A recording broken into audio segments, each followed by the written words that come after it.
Hello, everybody out there in Rumble, X, and YouTube land. Welcome back to Diego Knows. I, of course, am Diego. And today we're going to talk some more about it just like crap. That's right, your favorite show, not mine, your favorite show on HBO Max. Okay, this is Season 3, Episode 7. And the name of this episode is called, They Want to Have Fun. Yeah, They Want to Have Fun. That's the name of this piece of crap episode. They're all pieces of crap, but this one is just a little more pathetic. Okay, most of this episode takes place in one place. Okay, Carrie's house. Okay, it's like an episode of The Love Boat or Fantasy Island. Okay, those of you who are old enough, my age, remember those shows. Okay, they used to come on Fridays or Saturday nights, like on ABC or something. You basically had The Love Boat, okay, which was basically this show about a cruise. Okay, and you had the captain, and you had the steward, and you had the I guess the event coordinator, and then you had like the bartender and the doctor, okay, and all that stuff, right? The porter, whatever, and those were the cast members. Those are the ones that were in every episode, okay? But then they had a lot of guest stars, and the guest stars were the passengers, okay? And those actors and actresses were from different TV shows. Either they were on shows that got canceled, or they were trying to audition for a regular show and they just like took this job in between gigs, that kind of thing, all right? Or they were famous from other shows, from old shows, but you hadn't seen them around that much more because they hadn't landed a hit show yet. So they just showed up, okay? And many times actors, you'd have the same actors showing up every season playing a different character, okay? So it was a rotating cast of characters, of guest stars, so to speak, okay? But the cool thing about Fantasy Island and The Love Boat, okay, was that every week you had different actors. They'd come in there, they'd do their thing, and then next week you'd have another set of actors, all right? But the cool thing about it is you had multiple storylines, okay? Multiple storylines, more so on The Love Boat. But you had multiple storylines, different characters having different stories, different arcs, but yet all these characters were in the same boat. They were on the same boat. They were on the same cruise. Okay, so you would see some drama going on between two characters from one story, and they would bump into some drama going on with two other characters from a different story, you know, and all that would happen while two other characters from another story were in the background doing something. Okay, and then of course there was always drama with the cast members, the characters that were in there every week. All right, it was a way to save money. That way you could pay all these actors to show up. Okay, and you could keep it all in the same setting. Most of the scenes took place on a boat, so it's cheap. You know, just make sure the set looks like a boat, like a cruise ship. Easy, use the same set every week. Boom, you're printing money here, right? It's easy. Oh, when they actually go to the exotic locations and stuff, man, you can get a second unit director for all that stuff. Okay, someone else will film that crap. Okay, but the episode, all they have to do is film the drama. Okay, film the scenes of people talking to each other, whether they're at the captain's table, or whether they're in the bathroom, or whether they're in front of the swimming pool, or whether they're at the bar, or that kind of. That's where all the drama takes place. Inside the rooms, the cabins, that kind of stuff. That's where all the drama takes place. Okay, so it was relatively cheap as far as locations go. Okay, whereas this show, they film in many different places. They filmed at Tiffany's last week. Okay, they film in downtown New York. They film at very famous stores. They are very famous locations. Okay, and this costs money to rent out that stuff. It costs a lot of money to close down a street in New York just so Carrie can walk across the street. You got to pay a lot of people. You got to get permits. You got a lot. So there's a lot of money in this show. So I think they had to come up with an episode to save some money. They probably overspent their budget in the past few episodes, okay? You know, just so you have you'll have a scene take place at this exotic restaurant, okay? And the scene only takes like a minute, but you have to pay all the extras. You have to pay the waiters, the staff. There's got to be craft services there. There's got to be insurance paid. You've got to pay, permits and all that kind of stuff, right? Before you can even film one frame. Okay, and for to spend all this money at an exotic restaurant in New York, in downtown New York, just to film a 1 minute worth of an episode, that's a lot of money. Okay, so I think they overshot their budget. I think they spent way too much, so they needed to rein it in. Okay, and I think the way they did it is, how about we just have an episode where everything takes place in one location? That way we can juggle multiple storylines you know, and not have to pay for all these different locations. We don't have to pay. We don't have to block off a street to film the women walking and talking. You know, we don't have to, you know, build a new set to film a new love interest apartment or some shit like that, you know? So let's just have all this stuff take place in one location, right? And that's what this was.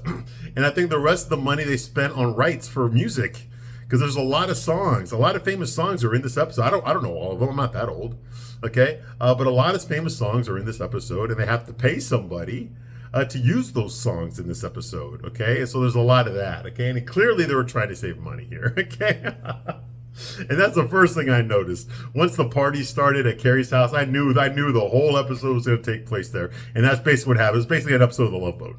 That's what this was, okay? All these different storylines taking place in one location, all right? Okay, so let's move right along here. Now, where we left off last time on this piece of crap show, we had Gia. We were introduced to Gia this episode. Gia is Giuseppe's mom. Okay, Italian mom. Giuseppe's Italian. He's visiting the United States. Okay, and he brought his big dick with him, and Anthony fell in love with his big dick, and then he fell in love with him. Okay, and so Anthony is meeting Giuseppe's mom for the first time. He meets her. She's a total bitch to him. And it turns out that she's not Italian. She's actually from Buffalo, New York. Yeah, she's as American as we are. Okay, but she, when she was a young woman, she went to Italy and she fell in love with a guy named Alessandro. Okay, who was a 49-year-old Italian guy. He had teenage children, and she was 21. She fell in love with him. Okay, whatever. And his children did not like her. Well, of course, why did they like her? She's a fucking American gold digger, obviously, going after their inheritance. Of course they didn't like her. Of course they ostracized her.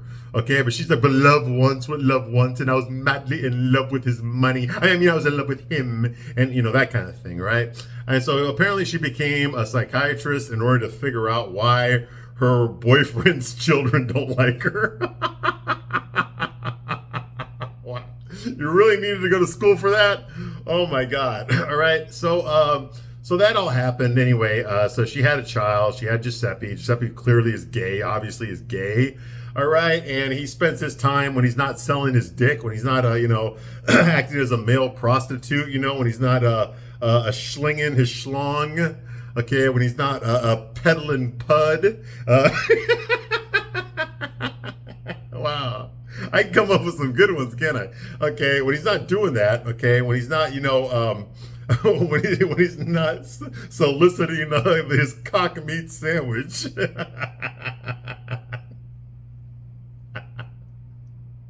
when he's not selling his man mustard. But I'm sorry. I can't. Oh my God. Yeah, when he's not doing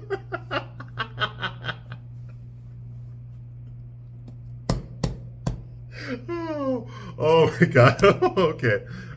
All right. I'm done. All right. But anyway. Okay. When he's not doing that. Okay, sorry. All right. Anyway, serious stuff. All right. When he's not, selling his manhood. Okay. Apparently he works at the bread store, the gay bakery that Anthony owns. So Anthony wants to make a good impression. Clearly, Gia's nice to all the women, but she can't stand Anthony. She makes fun of his height. She expects him to refer to her by her proper name. Okay, and her proper name was something weird. Is it something Italian? I think it was Damata or some Dottoressa Gianna Amato. That's her name. Dottoressa Gianna Amato. Her friends call her Gia, but Anthony has to call her Donatella Amato. Donatella, whatever the fuck her name is. Donatella Gianna Amato. Okay? So this pisses off Anthony, all right? Well, apparently, Carrie and Gia hit it off, so they have a dinner date together. Okay, and basically Gia talks that for some reason she bonded with Carrie. I don't know why. It's never explained. It's never explained why anybody falls in love with Carrie or likes Carrie or wants to be her best friend. That's never explained on the show. It wasn't explained on Sex and the City either. You're just expected to go with it, all right? So they have dinner together and they get drunk. of course. And Gia tells Carrie the sad story about that, but what I just told you about how her boyfriend's children did not like her and she couldn't figure that out, you know. And Carrie, of course, being a neurotic spaz, you would think she would have matured over the past like 30 years or so, but she hasn't. She's still acting the same way now as she did back in the late 90s. So she hasn't matured at all. She's just gotten uglier. All right. And she tells her, well, I don't give a shit about your problems, okay? I have a boyfriend who lives out of state, and one of his sons doesn't like me. And so Gia's like, oh, so you're the enemy too. Whatever, you know, like they're going to bond over their first world problems. They're both super rich.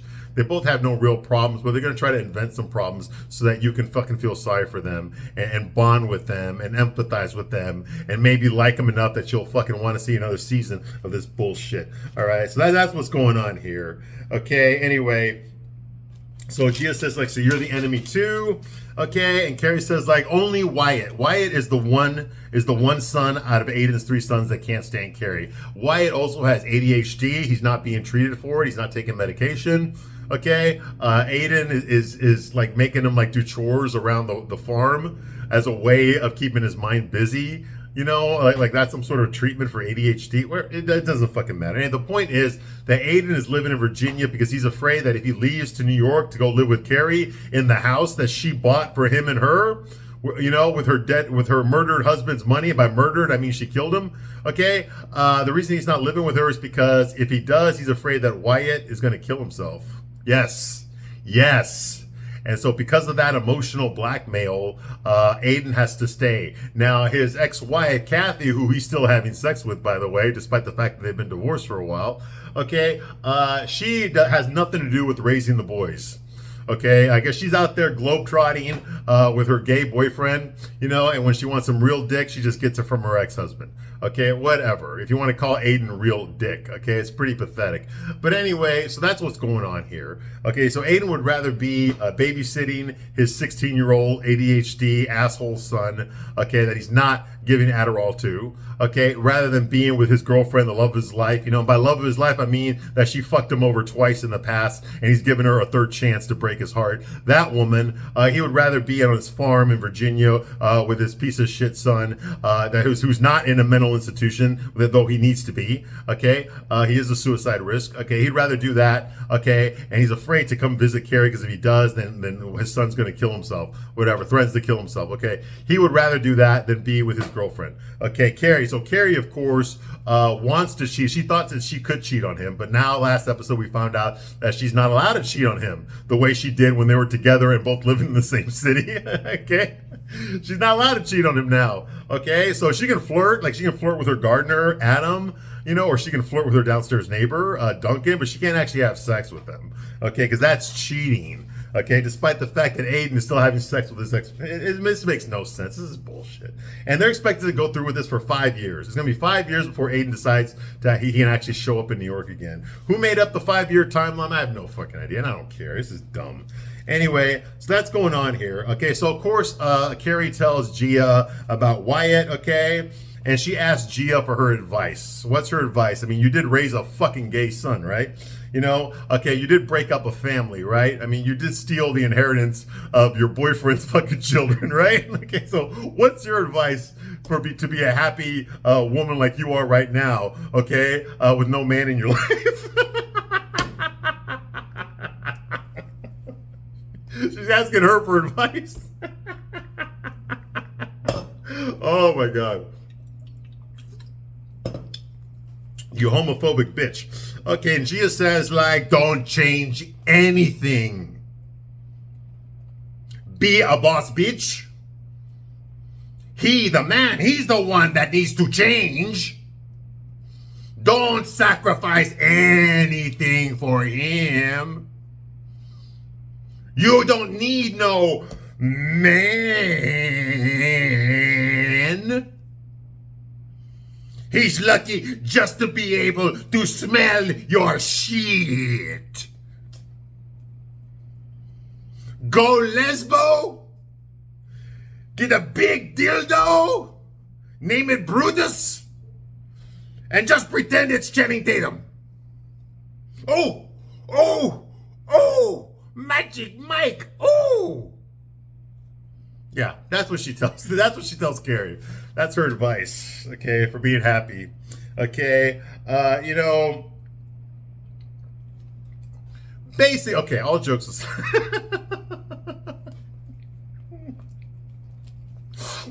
Okay, you know, basically she says like don't waste years trying to be who you think they'll accept. In other words, don't fucking change a fucking thing. Okay, they're the ones that have to change, not you. You're perfect the way you are. You were born perfect.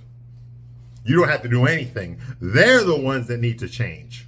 They're the ones, okay, that need the whole psychological reversal. They're the ones that need to metamorphosize into what you want them to be. Okay, you don't have to do anything. Exactly. That's the advice that Gia is giving fucking Carrie. Two old fucking bitches. Two old lonely bitches, all right? You know, that's the advice, okay? All right, you know, in other words, what Gia's saying here is that if you're a young gold digger, don't try to pretend that you give a shit about the man's kids. Okay, don't pretend that you actually care about whether or not your sucker's fucking kids like you or not. Okay, don't pretend that you give a shit about their feelings. Okay, and what threat you are to their father. Okay, because they'll never believe that you do anyway. So don't bother. That's basically the advice that Gia's given. Okay, just be a gold digger and fuck the kids. Fuck what they think. Okay, you're the one that's gonna get the money, not them. All right, you'll make sure of that. Okay. Your tongue will make sure of that, if you know what I mean, all right? So that's her advice, okay? And this way, she tells Carrie, this way, they're meeting the real you, okay? If you don't pretend to be what they want you to be or what you think they want you to be, then at least this way they're going to meet the real you, a gold-digging bitch, okay? You know, and that way it's authentic. It's authentic that they see you for what you really are. Okay. Well, honestly, Gia, I don't think your husband's kids. I don't think they misjudged you. I think they pretty much saw you for exactly what you are, and they reacted accordingly. Okay, that's what I think. All right, you know.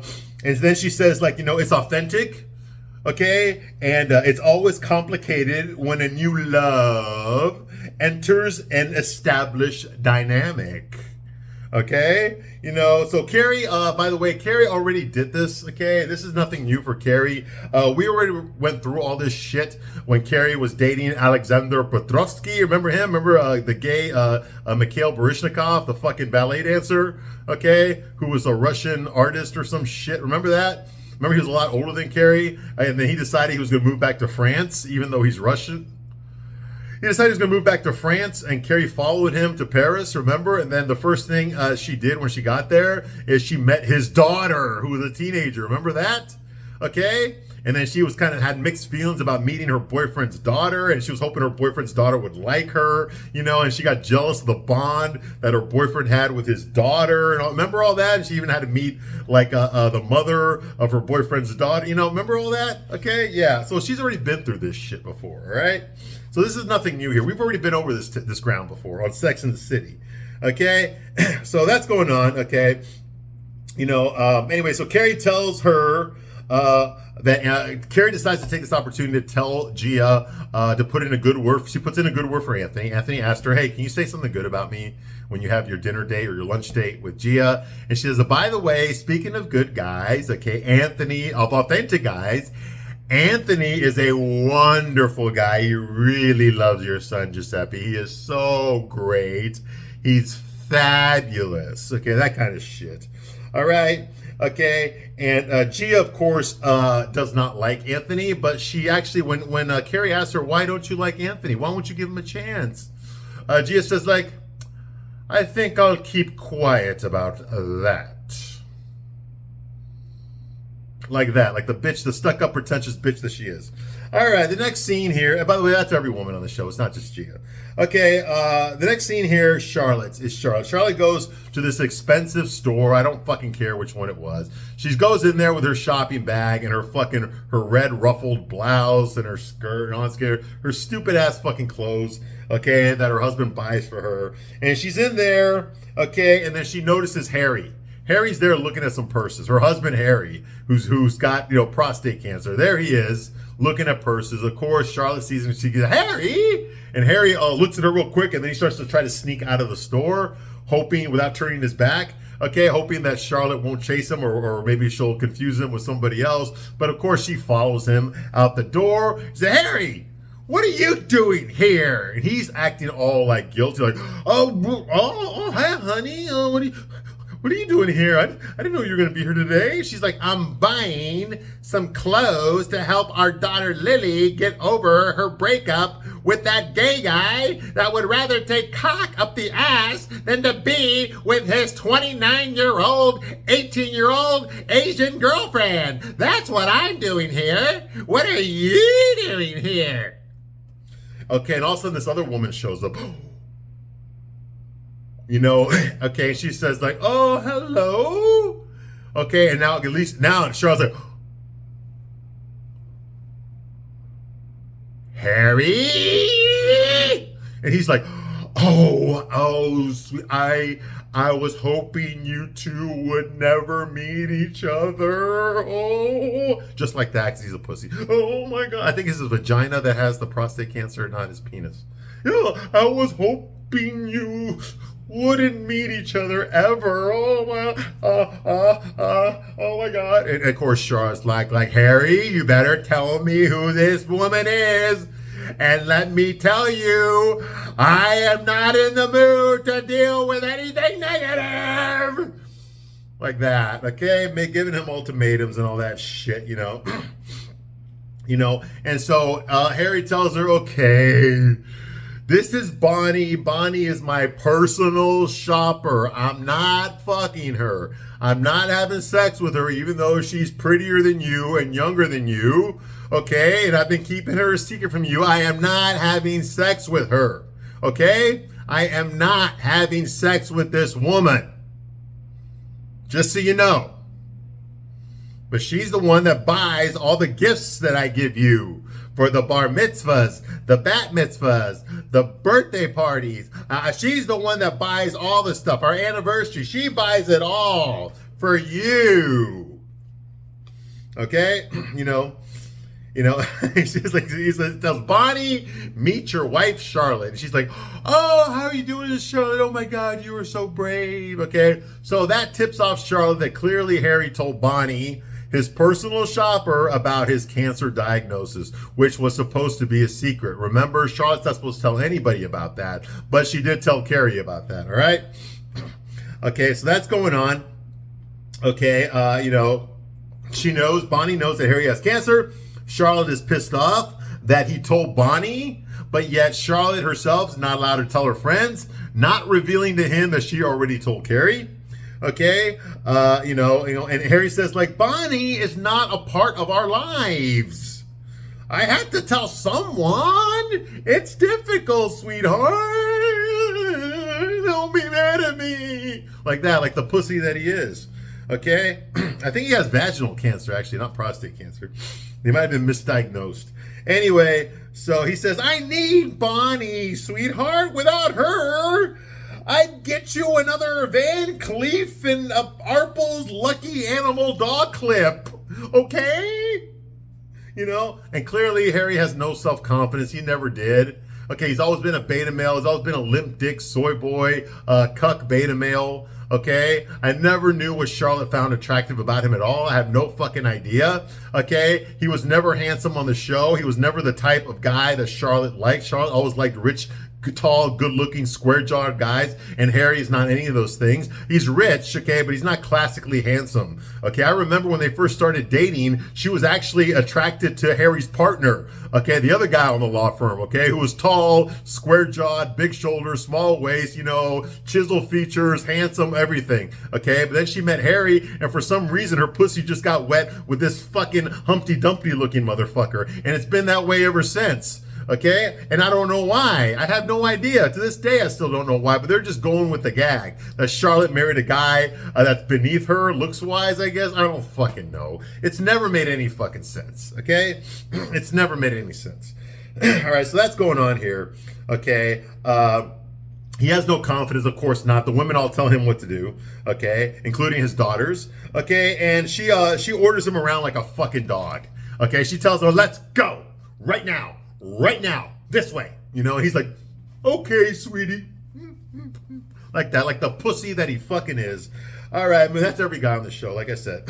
Next scene, we have Seema again. Yes, my favorite character, the butt ugly pig, Seema. Okay, Captain Seema, as we're gonna call her now. Okay, she arrives at Carrie's place, okay, with a fucked up eyes. One eye is bigger than the other. She went to some fucking beautician or shit with some transgendered thing, infected her eye or some crap. Who the fuck knows? Anyway, you know, her eyes were, one of her eyes all fucked up. If you ask me, both her eyes are fucked up. And that was before this episode. All right. Anyway, so she also notices that Seema's left eye is smaller than her right eye. Okay? And she's there. And the reason Seema came to Carrie's place is not to tell her about her problems, not to tell her about what happened to her eye. She just came there to get fucked up.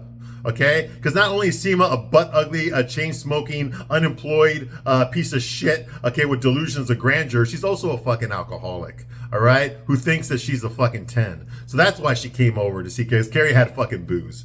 All right.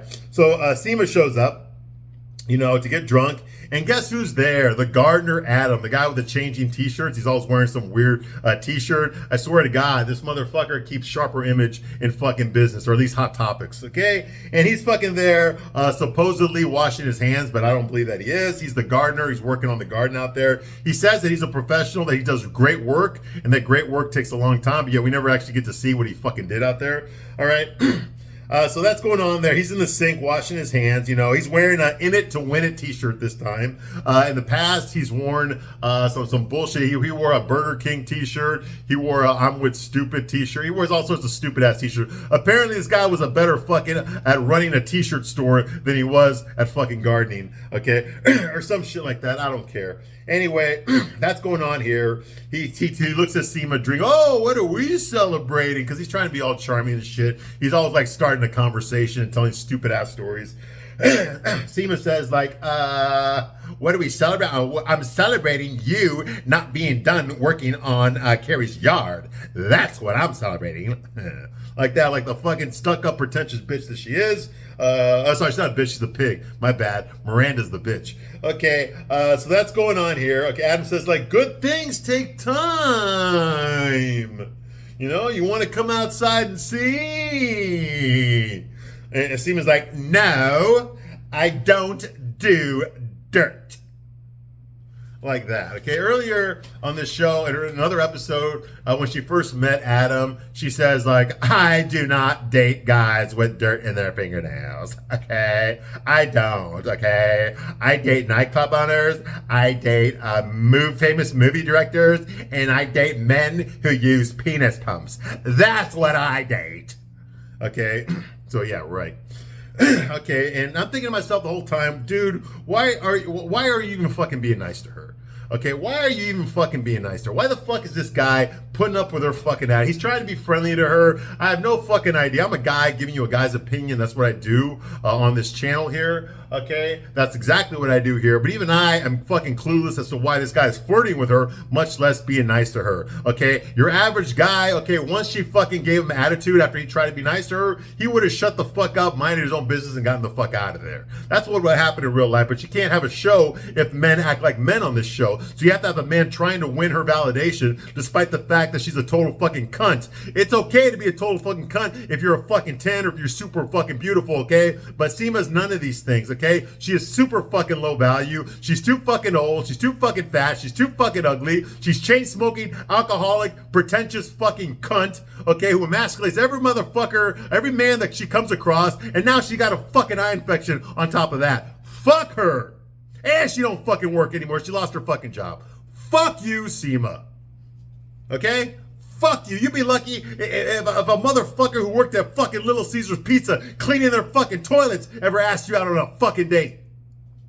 Anyway. Moving right along, okay.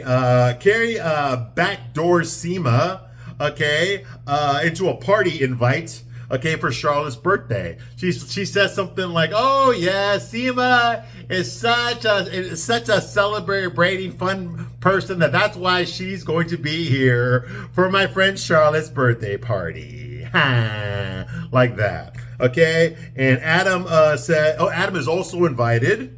okay, to the birthday party, okay, and he looks excited that Seema will be there. Why is he excited that Seema will be there? It makes no fucking sense, dude. Okay, I know Adam is not realistic, and none of the men on the show are realistic, okay? They've always got fucking good-looking guys flirting with ugly fucking women, okay? But ugly fucking women, all right? And this is just not real. I know that you ugly women out there, and I'm not trying to pick on you. I'm sorry I said the word ugly, okay? But there's some women out there that are attractively challenged. Okay, and in their fantasies, you got guys like Adam that they hit on them all the fucking time. It's like the Lizzo syndrome, okay? There's a lot of people out there that think fucking Lizzo is a fucking 10, okay? And I'm never gonna understand those people, okay? Most of society does not understand those people, men or women, okay? But you have to be one of them in order to appreciate this fucking show, okay? Okay, and I'm sorry, Seema is about as far away from a 10 as you can fucking get.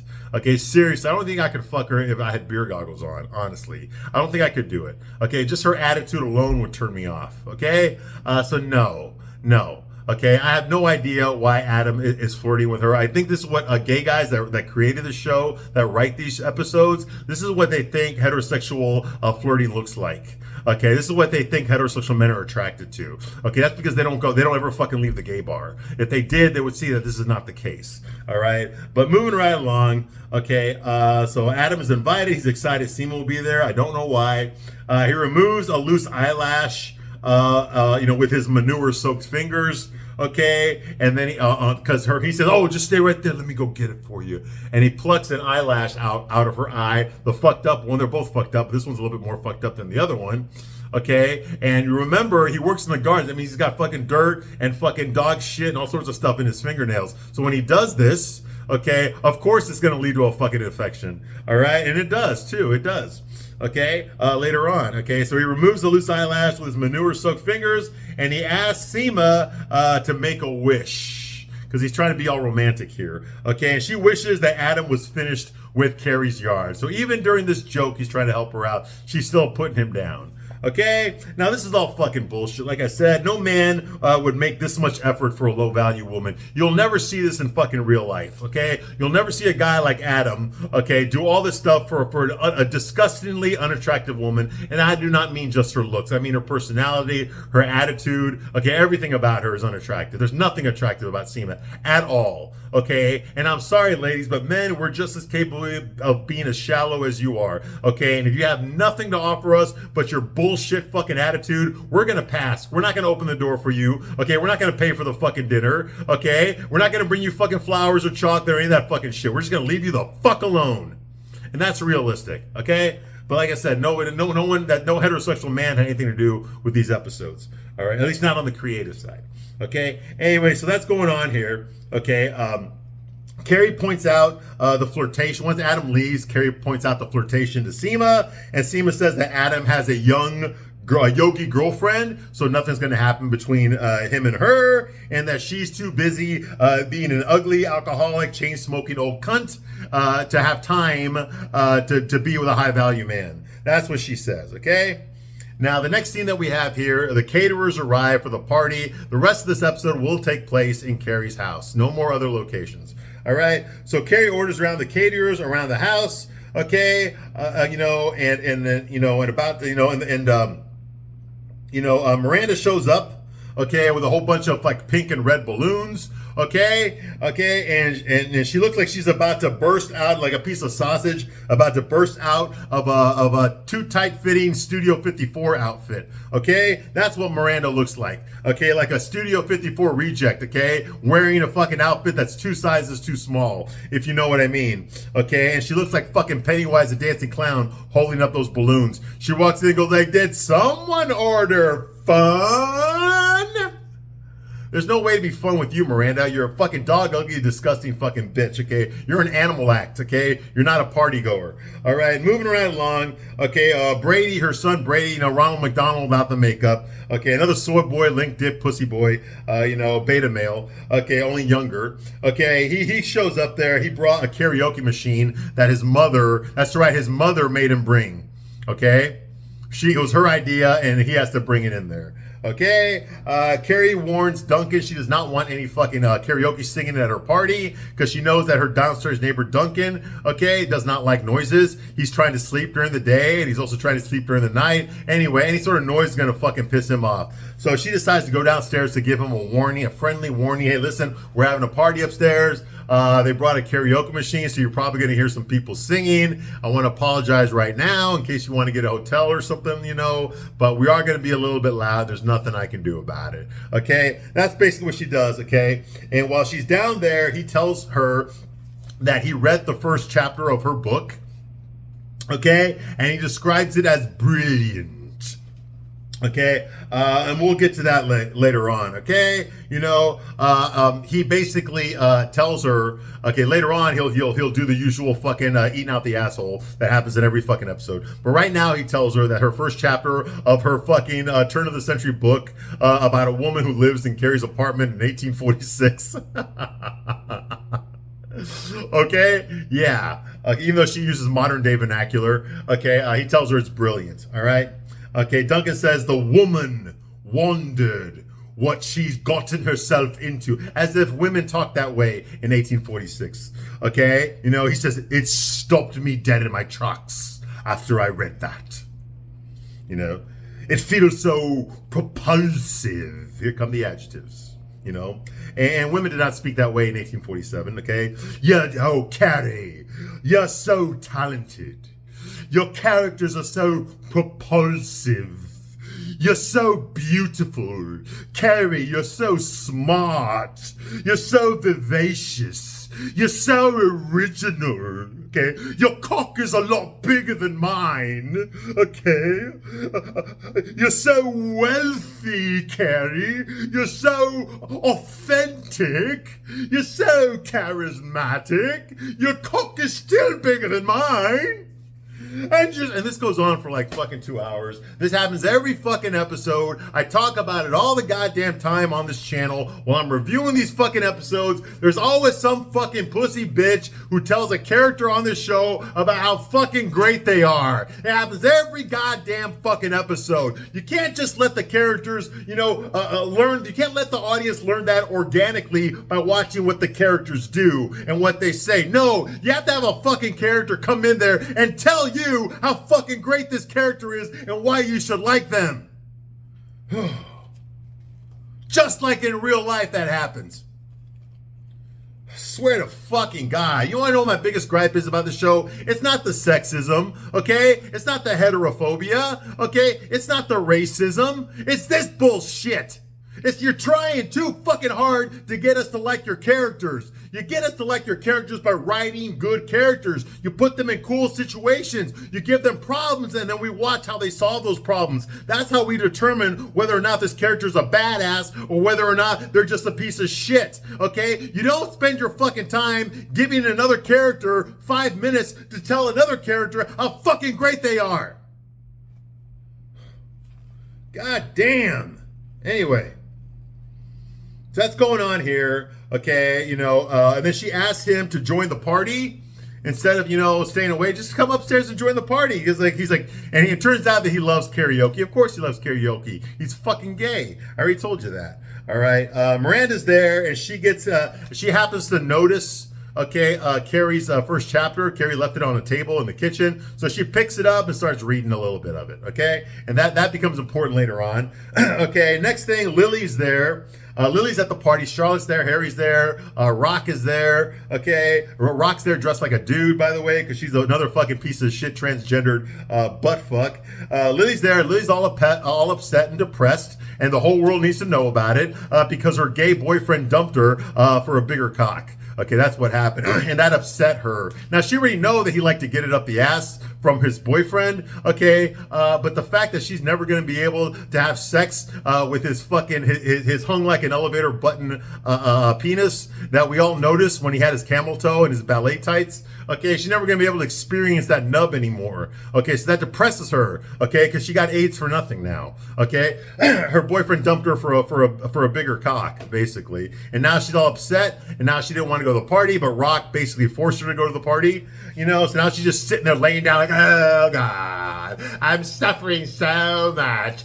My parents pay for everything. I'm going to an Ivy League school. I have maids. I have expensive clothes. My parents spend tens of thousands of dollars on musical instrument for me. My mom will go to the store and buy me condoms when I want to get fucked. All that kind of stuff. But she's got real problems, okay, because of this.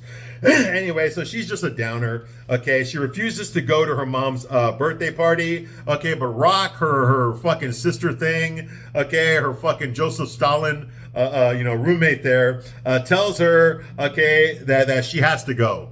Okay, she tells Lily to go. She says, Mom is stressed out lately. Can't you notice? I caught Mom crying in the kitchen earlier when she thought I wasn't looking. Rock points out that all of Lily's birthday parties, okay, are huge events, okay, and that Lily, like herself, okay, is an insufferable, narcissistic, entitled, spoiled fucking brat. Okay, and that the least she could do is celebrate her mother's fucking birthday party the way their mother celebrates Lily's birthday parties. Quit being a selfish little cunt. Okay, and basically tells Rock, get your fucking ass up and you're going to the party, Ariel. I guess Asian Ariel is to be conflated with the fucking white girl Ariel from the Little Mermaid cartoon from 1989, or maybe she meant the black girl Ariel from the 2023 Little Mermaid movie, which I reviewed, by the way. It's on this channel if you want to know what I thought about that abortion. Okay, so who the fuck knows? Anyway, Rock tells Lily, get out of the fucking bed, Ariel. Okay, I guess that's gonna work or some shit. Anyway, okay, so that's going on here, and I'm gonna stop my review right now, but I will be back to continue my review of this abortion of a show. I still hate SEMA, okay, and I'll see you soon. Bye.